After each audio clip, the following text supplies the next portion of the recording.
Сәлем достар, каналыма қош келдіңіздер. Бүгін сіздермен песочное печенье дайындайтын боламыз. Дәмі өте керемет болып шығады.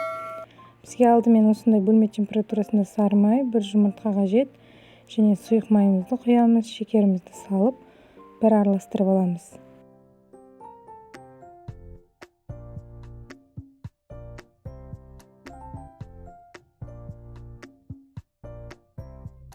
Араласып болған соң үстінен кукурузный крахмалымызды және де разрыхителімізді салып, тағы бір араластырып аламыз.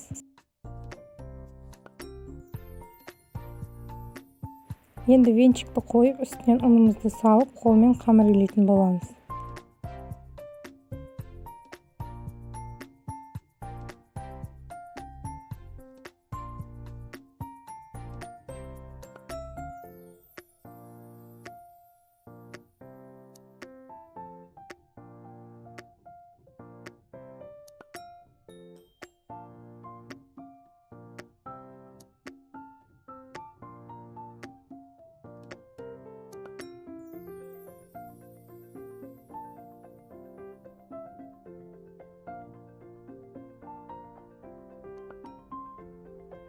Біздің қамыр осындай қолға жабыспақ болады.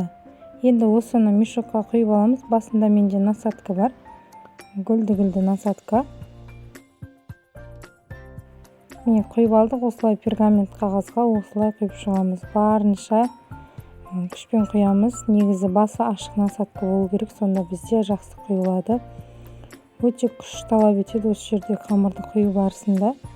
Болмаса домалақ насадкамен жасасаңыздар болады, өпе-пайдың, бірақ осы гүлдімен әдемі шығады.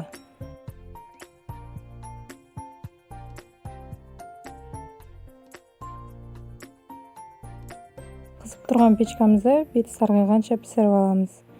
Міне біздің печеньеларымыз пісті. Енді шоколад дайындайтын боламыз. Шоколадқа сұйық майымызды құйып, микроволновкада ерітіп аламыз.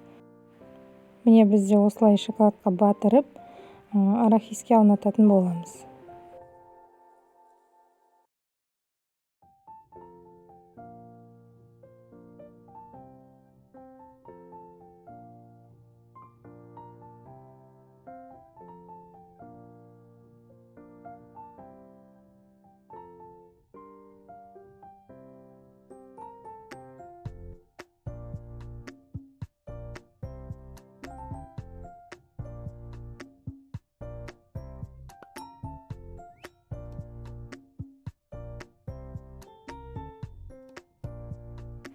Міне біздің печеньеларымыз дайын. Бар жоғы жарты сағатта дайын болатын печенье. Сіздер де жасап көріңіздер.